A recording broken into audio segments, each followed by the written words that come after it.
Hyvää iltapäivää kaikille opiskelijoille ja tervetuloa Finnairin osuuteen tässä viimeisenä herkkupalana sitten vanhaan tuttuun tyyliin. Minun nimi on Sari Partanen ja toimin siellä Helsinki-Vantaalla esimiehenä. Ja mä olen Hanna Sylve, toimin siellä Gate Service Agentin ja tutorin ja kouluttajan roolissa tällä hetkellä. Mutta aikanaan olen lähtenyt Helmestä ja suorittanut työssäoppimisjakson siellä Service Guide tehtävissä. Ja tosiaan ensimmäisenä me pikkasen, varmaan teille kaikille on tuttu Finnairi, mutta pikkasen kerrotaan, että mitä meille Finnairi merkitsee meille finnairilaisille ja miten me tehdään sitä asiakaspalvelua ja mitkä asiat meille on siellä normaalissa asiakaskohtaamisessa tärkeitä ja mitä me tietysti haluttaisiin teiltä kanssa sitten, kun te tulette harjoitteluun sinne, niin lisää. Mutta lähdetään liikkeelle. Eli niin kuin sanoin äsken, niin varmaan kaikille tuttu nimenä Finnair. Mitä me ollaan? Me ollaan lentoyhtiö, joka on tietysti hyvinkin pitkälle suunnittelemassa uusia reittejä, lisäämässä reittejä sinne Aasian suuntaan. Ja meidän tahtotila on lisätä jopa niitä tuplasti enempi tuonne vuoteen 2020 mennessä. Ja me ollaan tässä viime aikoina pyöritty noin 10 miljoonan matkustajan ja yli 2 biljoonan euron myyntiluvuissa vuosittain. Pikkasen heittelee aina, mutta joka tapauksessa suurin piirtein sellaisia massoja meillä on. Ja päivittäin meillä saattaa olla jopa maksimissaan 40 000 matkustajaa, jotka sitten tulee sieltä Aasian liikenteestä ja ehkä jatkavat sinne Euroopan liikenteeseen tai sitten toistepäin. Ja varmaan olette myös julkisuudesta lukenut, että meille on tullut tässä viime aikoina näitä uusia koneita. Eli se on tietysti meidän Finnairin valttikortti. Meillä on uusia toimivia koneita, jotka käyttävät erittäin vähän sitten polttoainetta. Siitä tietysti saadaan lisää niitä kuluja pois. Ja sitten mikä meillä on tietysti ensi keväänä kanssa, niin kaikissa meidän pitkän matkan long haulin lennoissa, niin kuin me niitä itse nimitetään, niin niihin tulee olemaan sitten ilmainen wifi-yhteys sitten kaikille. Ja sitten Finnair on osana lentoyhtiö rykelmää, jonka nimi on One World, eli maailmassa on erilaisia liittoutumia, on Star Alliancea, jossa on sitten esimerkiksi Lufthansa siellä mukana, mutta me ollaan One Worldissa ja meidän kumppaneina suurimpina sellaisina American Airlines ja British Airways. Ja heidän kanssaan, jos ei ihan päivittäin tehdä face-to-face yhteistyötä, niin ainakin lippumaailman osalta niin yhteistyö on erittäin laajaa. Ja tietysti menneenä vuosina niin me ollaan saatu palkintoja aika monesta asiasta ja nyt esimerkiksi 7 vuoden aikana meidät on valittu sitten parhaana lentoyhtiönä niin täällä Pohjois-Euroopassa. Ja sitten mitä meillä on se arki siellä Helsinki-Vantaalla, se on tietysti meidän se koko kenttä, niin se on suunniteltu jatkomatkustajille. Ja tosiaan niin kuin mä äsken sanoin, niin niitä jatkomatkustajia saattaa olla päivässä jopa 40 000 siellä sitten vilistelemässä niillä kapeilla lentokentän kujilla.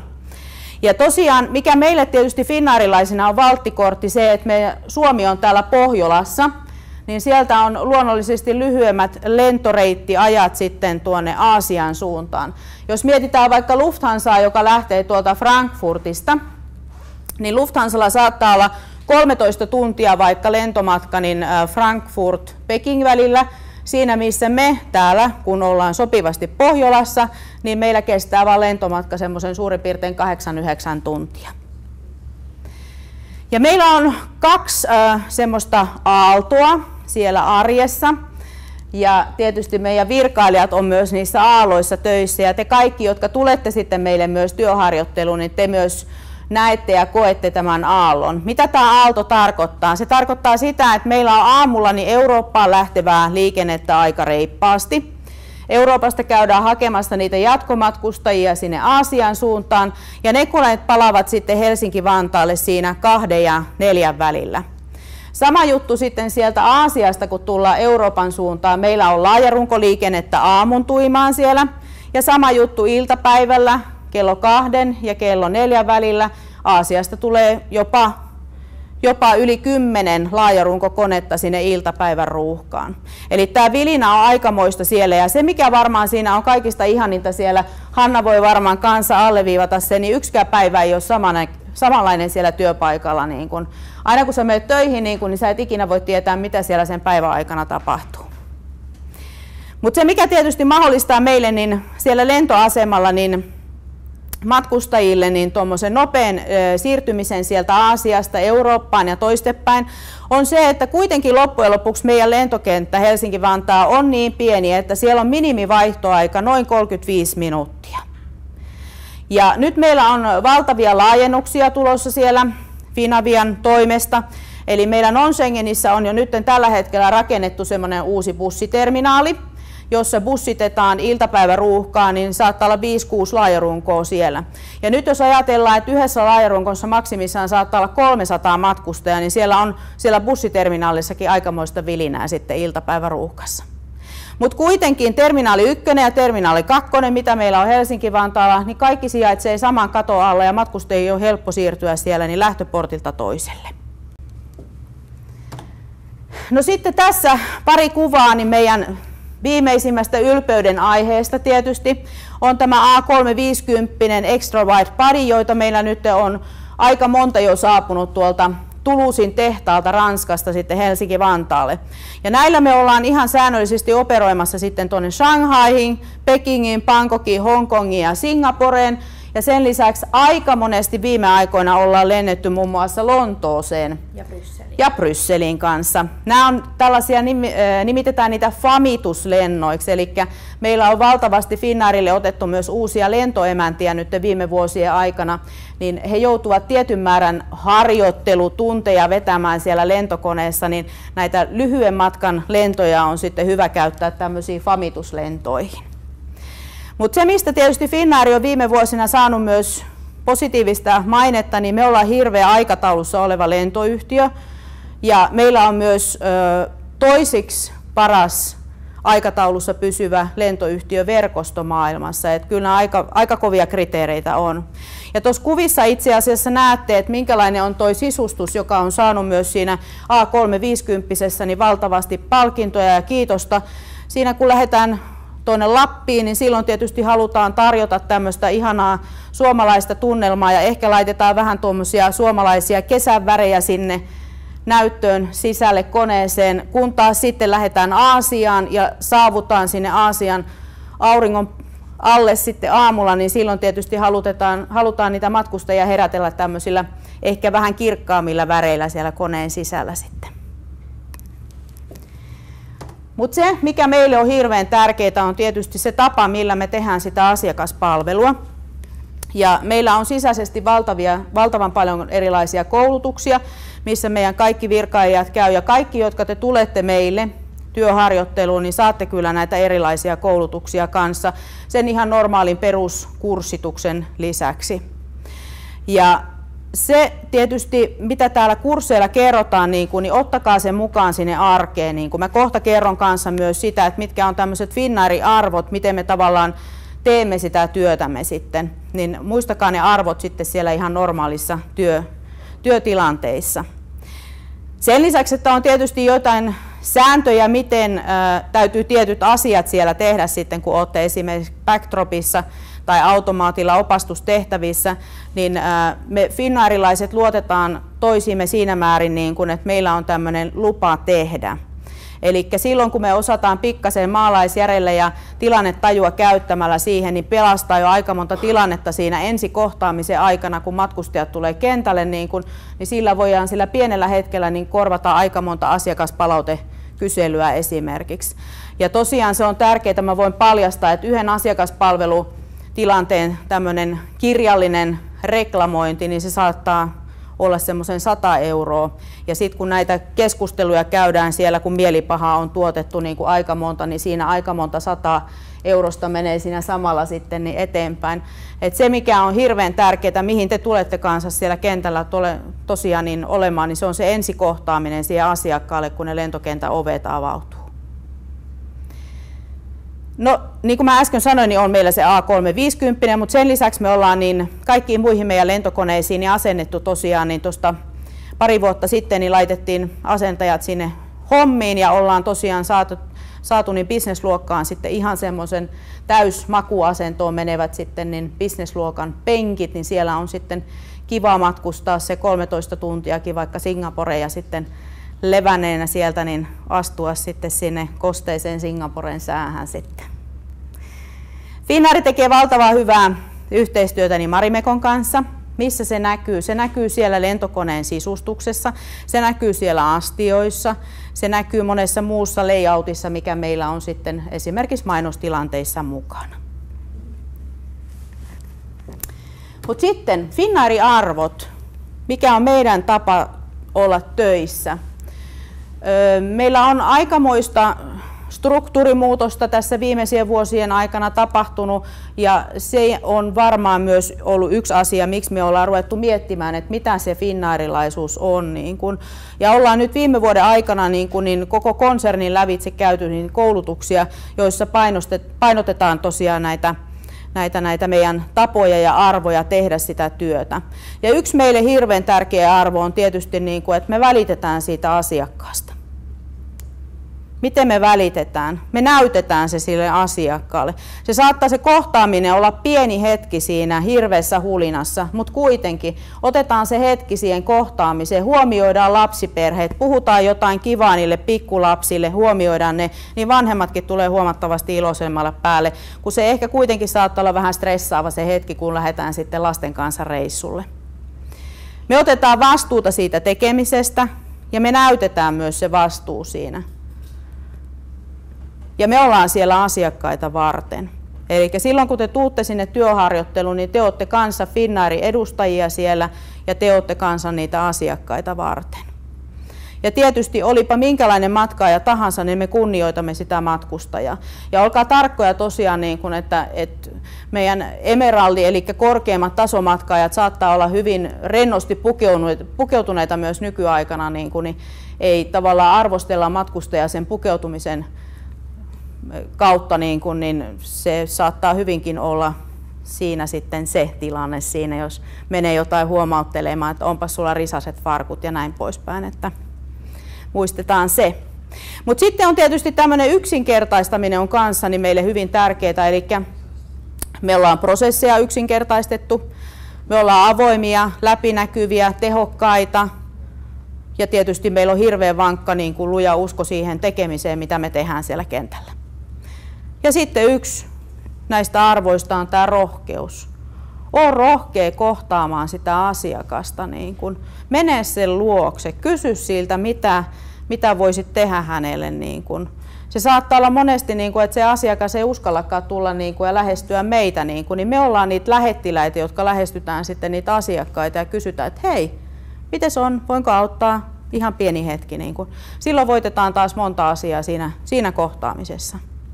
Ja tietysti tuo rohkeus on se myös, että me ollaan rohkeita katsomaan tulevaisuuteen. Ja siinä hirveän tärkeänä tietysti tulee meille markkinoinnin puolelta uusien reittien suunnittelu, mihin me avataan niitä, mitä uusia kohteita on ja näin poispäin.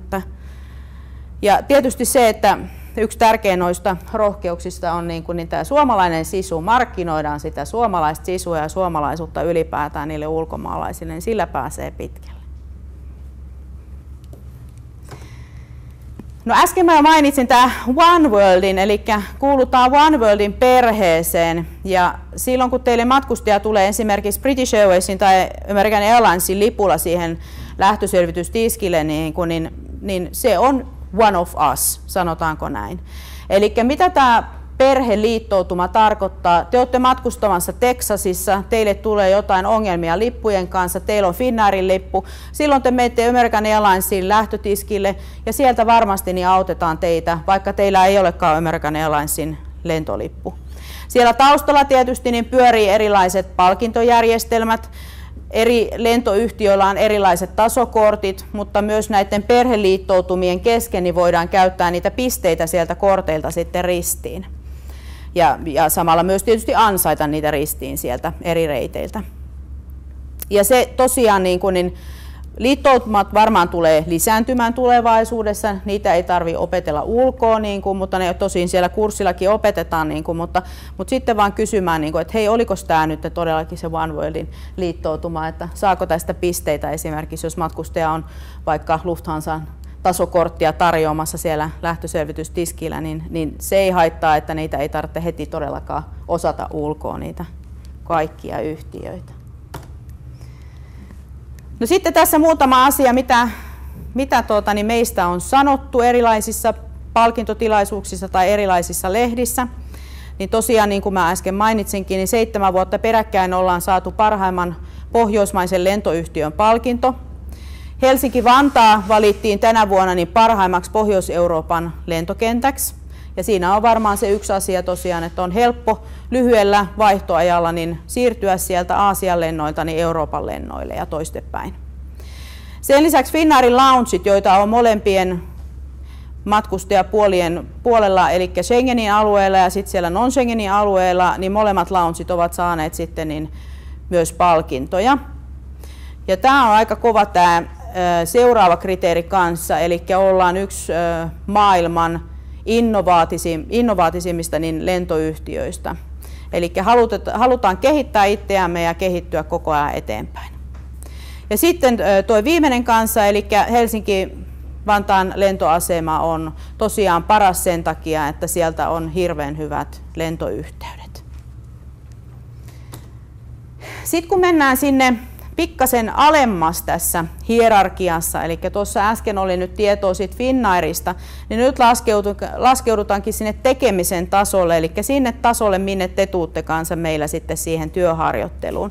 Eli te laskeudutte sinne Helsingin hubiin, semmoiseen omaan kotiin, missä teillä tosiaan niin tulee olemaan sitten työpuhelimet esimerkiksi, joissa teillä on erilaiset työpalkit, niin kuin Hanna voi kertoa hetken päästä niistä lisää. Ja tosiaan niin Helsinki hubissa meillä on erilaisia toimitsijoita, jotka sitten pitävät sitä matkustamisen hyvästä tasosta niin huolta sen työpäivän aikana. Ja niin kuin mä äsken sanoin, niin 20-40 000 matkustajaa meillä saattaa päivittäin olla. Ja se tarkoittaa tosiaan, että siellä on hyvin paljon niitä matkaajia iltapäiväruuhkassa sitten. Meitä on siellä Helsingin hubissa niin suurin piirtein 280 virkailijaa. Kaikki ei ole suinkaan siinä samassa työvuoron ajassa siellä töissä. Siellä on suurin piirtein 70 tai 80 virkailijaa riippuen ihan viikonpäivästä niin tekemässä sitä hyvää asiakaspalvelua sitten. Ja missä sitten tämä asiakaspalvelu tapahtuu? Se tapahtuu tietysti siellä lähtöhallissa, eli terminaali 2 on Finnairin oma lähtöselvityshalli. Ja siellä on tietysti niin se, mihin te tulette, eli Service Guide, rooli hyvin tärkeänä, eli se ensikohtaaminen niihin asiakkaisiin. Eli te tulette olemaan siinä automaateilla opastustehtävissä ja sitten siellä backdropissa niin vastaanottamassa niitä matkalaukkuja ja neuvomassa siinä tietysti tiskillä niin matkustajia asiassa jos toisessakin.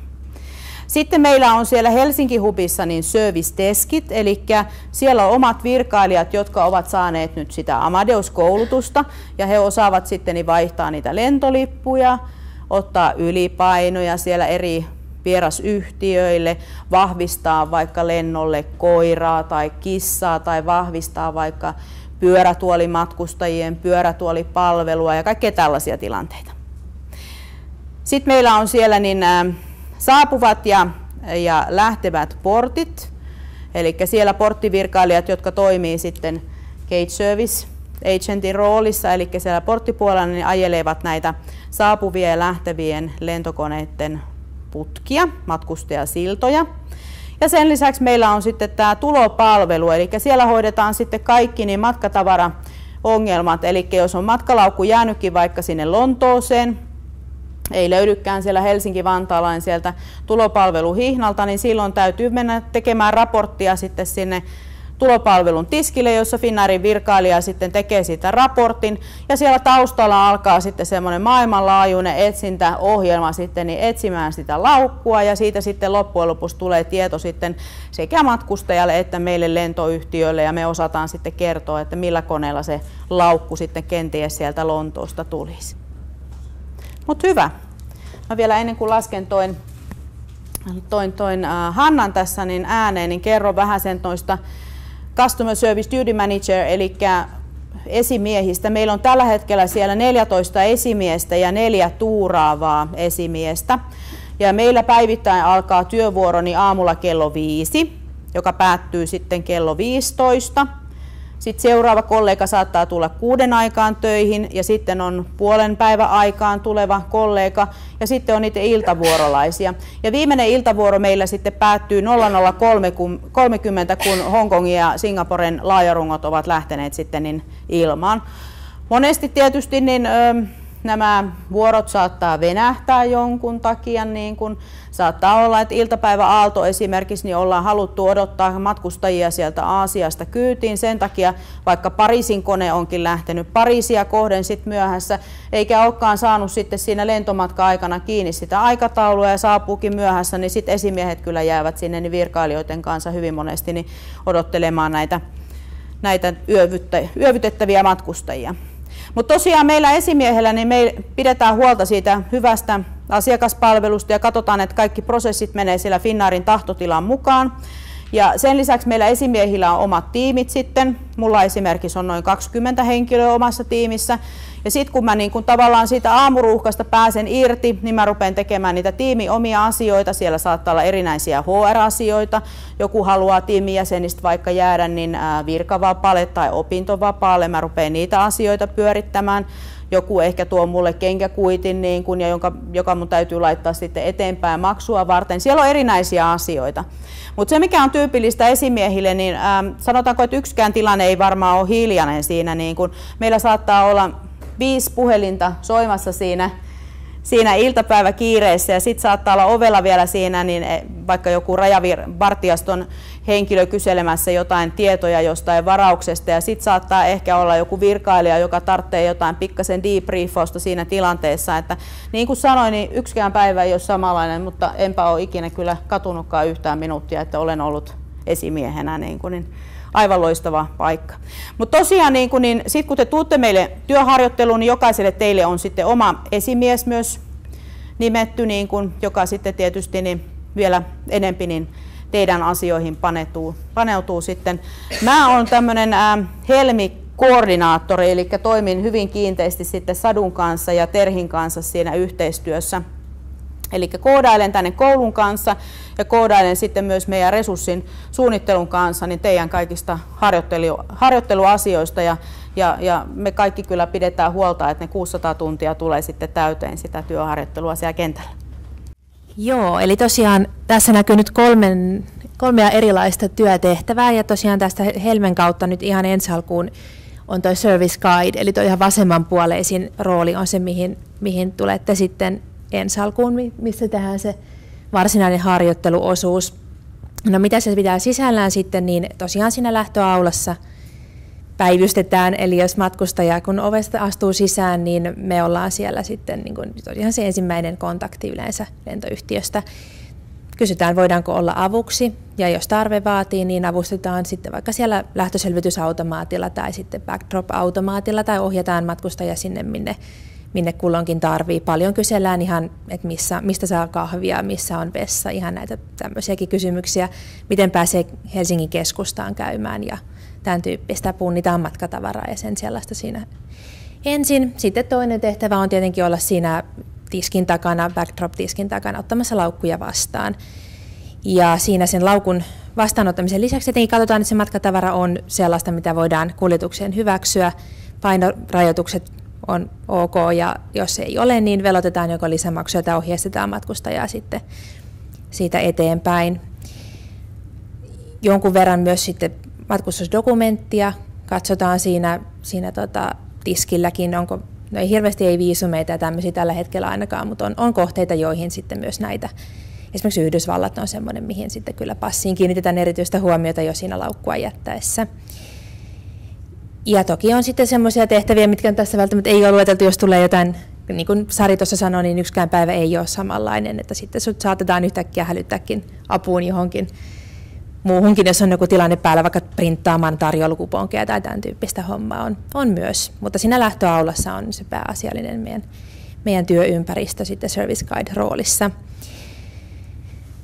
Ja sitten tuo Gate Service Agent, eli se mitä itse tällä hetkellä teen, toki myös Service Guide, eli opastan kyllä myös siinä aulassa ja olen tiskin takana ihan yhtä lailla, niin on sitten siellä porttipuolella tapahtuvaa hommaa. Siihen on erillinen kurssi sitten aina silloin tällöin, kun tarve vaatii, niin järjestetään porttikurssi, jonka jälkeen toimitaan sekä saapuvilla että lähtevillä lennoilla.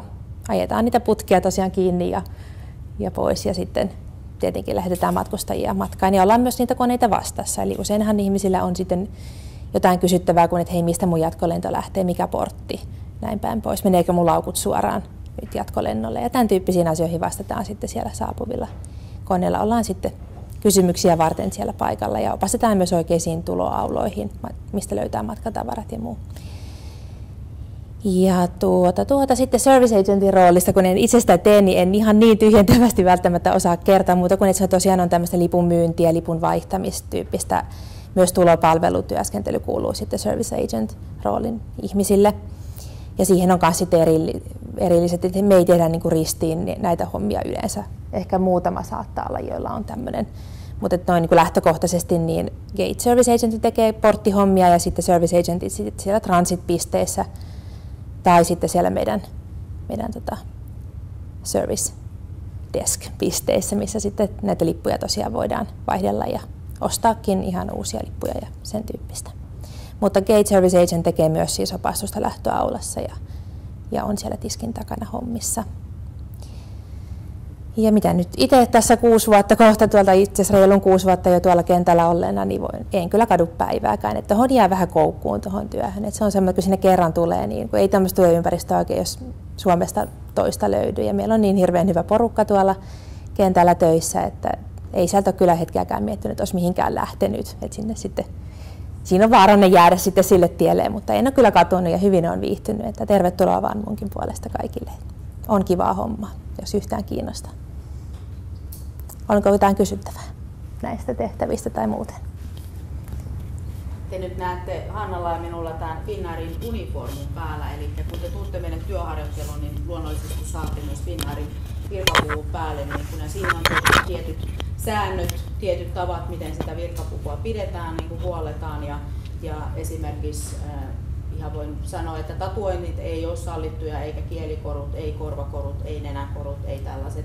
Ja esimerkiksi naisilla niin 1 korvakoru vaan per sitten korva esimerkiksi, että siellä ei ole mitään harvinaisia ylimääräisiä koruja sitten niin sallittu niin kuin siellä. Ja tietysti teitä varmaan kiinnostaa, miten te olette siellä töissä, mutta se riippuu ihan siitä, että kummalla valmistumissessiolla te olette, eli siinä keväässä vai sitten siellä joulun alla. Jos te keväällä valmistutte, niin silloin teillä on tietysti heti siinä lukukauden aikana niin niitä pidempiä vuoroja, eli niitä 6 tunnin vuoroja. Ja sitten taas, niin kuin jos valmistutte niin siellä jouluna, niin silloin olette niin koulussa ekana sitä iltapäivää ja sen jälkeen tuutte meille sitten harjoittelemaan. Eli silloin se harjoitteluaika niin on yleensä siinä kello 17, kello 20 ja sitten ajalle sitten iltapainotteisesti. Ja jos aamuja olette harjoittelemassa, niin se on sitten 6.30 eteen yleensä sitten siitä eteenpäin muutama tunti sitten. Mutta näihin mennään varmaan tarkemmin sitten, kun ollaan teidät saatu sinne haastattelutilaisuuksiin, niin siellä voidaan kertoa sitten näistä harjoitteluajoista. Me ollaan yleensä otettu aina 10 opiskelijaa niin kuin per vuosi täältä. Niin. Mutta tosiaan niin kuin halutaan sellaisia reippaita, iloisia, sellaisia, niin kuin, että nyt halutaan tehdä tätä hyvää asiakaspalvelua. Sellaisia niin kuin me arvostetaan siellä valtavasti. Niin kuin. Ihan hyvät mahdollisuudet on viime aikoina ollut myös työllistyä sitten kesätöihin tai siitä jopa sitten ihan pidemmäksikin aikaa, että siinäkin mielessä on kyllä. Ollut kyllä. Hanna oli mun ensimmäinen, mä olin silloin aikoinaan työpaikkaohjaaja ja Hanna oli mun ensimmäinen työpaikkaohjattava ja näin se on jäänyt sinne meille. Niin kuin. Näin siinä kävi. Teillähän tulee olemaan myös omat työpaikkaohjaajat sitten kun te tulette harjoitteluun ja Hanna on itse asiassa yksi heistä kanssa sitten. Niin. Ja ne on nyt viime vuosina otettu sitten niin vanhoja helmiläisiä siihen, niin sitten muistuu ne kouluajatkin niillä työpaikkaohjaajilla mieleen. Muistuu Hanna? No kyllä sieltä jotain. Kieltämättä aina jotain sieltä. Mutta hei, kiitoksia kaikille teille. Kiitos. Jos teillä on jotain kysyttävää, niin tosiaan Sadun tai sitten Terhin kautta ihan varmasti välittyy kysymykset kanssa eteenpäin, niin vastaillaan niihin. Ja hakekaa innokkaasti, avoimin mielin.